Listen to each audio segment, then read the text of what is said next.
En la presente jornada estamos conmemorando un nuevo aniversario de la fundación de la ciudad de 9 de julio, 158 años. Y en esta oportunidad, en esta jornada de día miércoles, quiere asociarse a través de historias lugareñas el historiador Héctor Iaconis. Héctor, bienvenido al programa, buen día. Buenos días, Raúl. Exactamente, estamos celebrando, como usted lo dijo, el 158 aniversario de la fundación de la ciudad de 9 de julio, o más bien del campamento militar que dio origen al pueblo primero y después a la ciudad.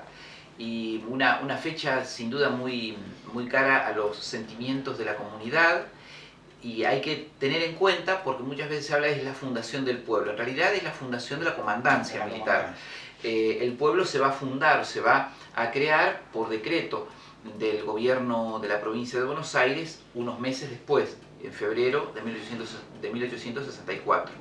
Por consiguiente, hoy, 27 de octubre, celebramos o conmemoramos, ¿no es cierto?, la llegada de las tropas del coronel Julio de Bedia a lo que en ese momento se denominaba como paraje de las Tres Lagunas o Tres Lagunas, y una avanzada militar por medio de la cual él instaba no solamente a movilizar la comandancia, a instalar una comandancia de avanzada más allá de lo que hasta entonces era la línea de frontera del oeste, sino además la instalación de un pueblo, es decir, una formación estable.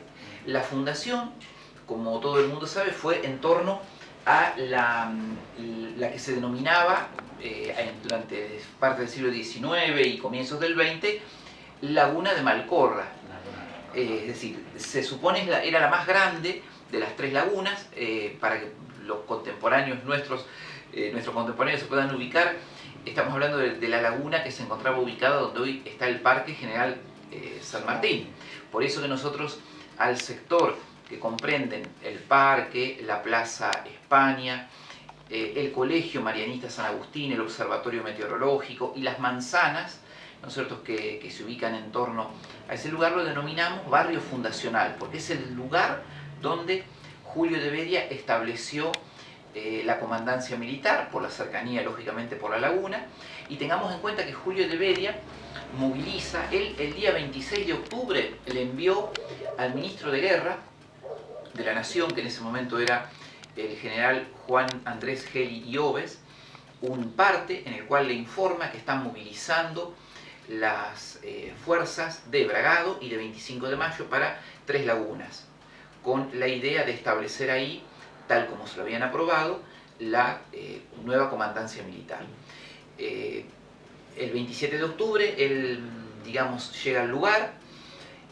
Hay distintas versiones sobre la llegada de Julio de Bedia.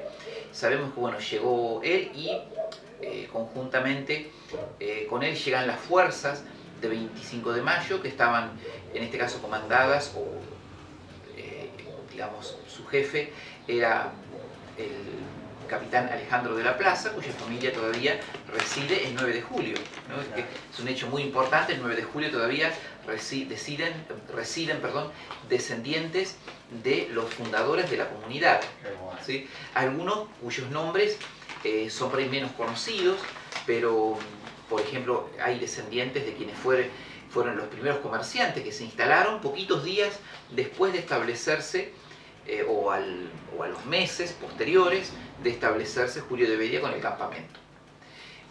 Con Julio de Bedia vienen, digamos, civiles, vienen lógicamente militares, los soldados que conformaban parte del regimiento quinto de caballería, junto con otros desmembramientos de otros regimientos o batallones, y al mismo tiempo lo acompañaban los llamados indios amigos, es decir, indios que formaban parte, por ejemplo, el caso de la Tapera de Díaz, que tenían relación, digamos, de amistad, entre comillas, con los militares. Y por otro lado también un grupo importante de civiles, familias, es decir, mujeres y también niños. Por eso que junto con Julio de Bedia va a llegar quien es la primer maestra del 9 de julio, Mercedes Vázquez de la B, y al mismo tiempo, poco después, va a llegar la que se considera como segunda maestra, que yo en realidad diría que son ambas primeras maestras, que es Bonifacia Vieira de la Plaza, porque llegan prácticamente ad interim con muy poca diferencia, exactamente. Son ambas primeras maestras de 9 de julio porque cada una desde su espacio contribuyó notablemente para formar a los niños de la población que existía. Y ellos, como decíamos, se ubicaron en torno al sector o llamado barrio fundacional. ¿Sí? Tengamos en cuenta que el Julio de Bedia se mueve con más de 1.000 a 1.200 personas, ¿sí?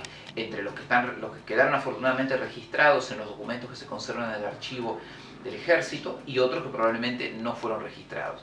Y después fueron llegando los comerciantes, ¿no? Quienes conformaron una pequeña calle de comercio, si se puede llamar así, con pequeñas carpas, por así decirlo, puestos, donde vendían diferentes artículos. El primero en llegar de los comerciantes fue Emilio Carballeda, que no solamente es el primer comerciante, además fue, digamos, alcalde, ocupó algunos otros puestos en la corporación municipal, pero al mismo tiempo también fue el primer cronista sobre la historia del 9 de julio, porque él escribió una memoria sobre la fundación en la que narra aspectos de cómo fueron esos primeros días de la instalación de Julio de Bedia hace 158 años. Y el único, en principio, el único espacio fuera de ese radio fundacional fue la ubicación del enterratorio, ¿no es cierto?, que no era técnicamente un cementerio, sino que era un espacio reservado, porque lógicamente la gente iba a morir, sobre todo tengamos en cuenta que era una población ya de más de 1.000 personas y se podían producir decesos. Entonces Julio de Bedia dispuso que se enterrara a los fallecidos en la esquina de lo que hoy sería, metros más, metros menos, donde hoy se encuentra ubicado el edificio de correos, del Correo Argentino, es decir, la calle Bartolomé Mitre y Arturo Frondizi. ¿Sí? Ese fue el primer espacio, digamos, fuera de lo que sería el barrio fundacional.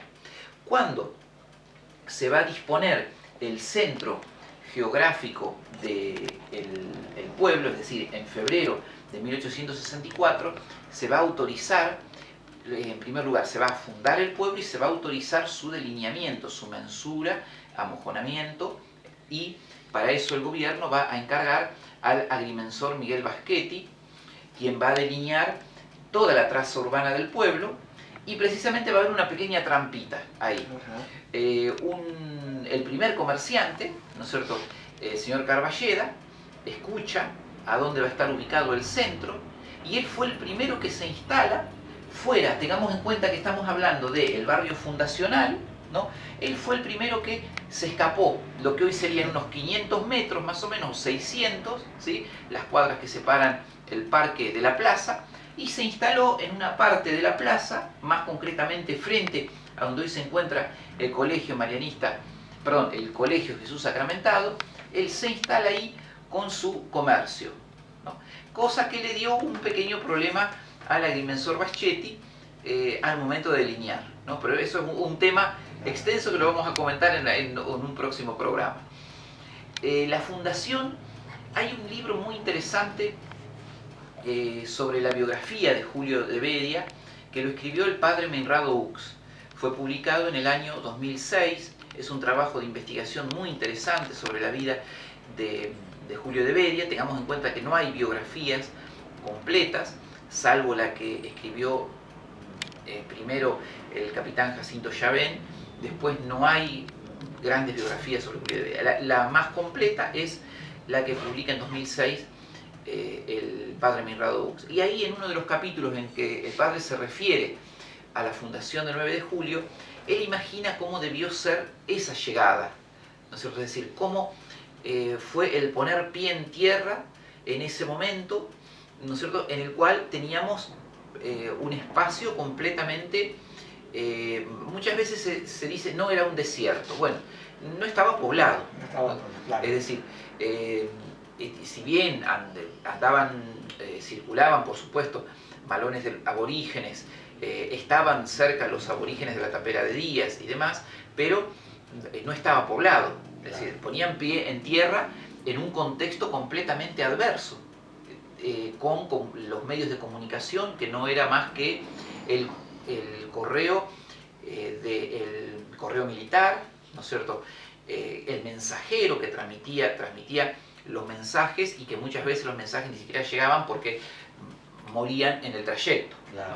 Tengamos en cuenta que quedaba completamente, digamos, en una gran desolación el espacio, y aún así, y esto es lo curioso, hubo personas que se animaron a participar de esa epopeya, que no es solo del 9 de julio, tiene que ver con muchos otros lugares que tuvieron la misma situación. Y para quienes nos siguen a través de YouTube, les comentamos que estamos ilustrando esta charla, este pequeño espacio, con una fotografía aérea de la ciudad del 9 de julio tomada hacia 1929. Esto en realidad es una copia de la cual se conservan muchos ejemplares, porque estas se comercializaban y se vendían a los vecinos que querían comprarla.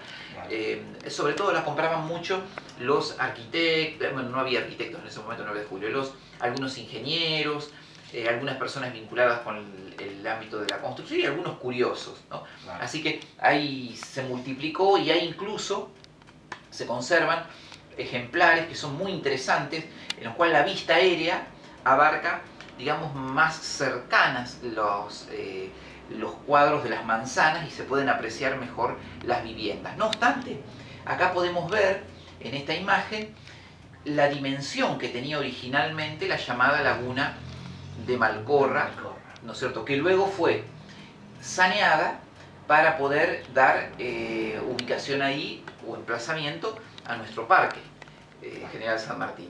Pero ahí nos permite ver la dimensión, el tamaño que tenía, y al mismo tiempo ver las características que tenía, por ejemplo, las manzanas aledañas a la plaza, ¿sí?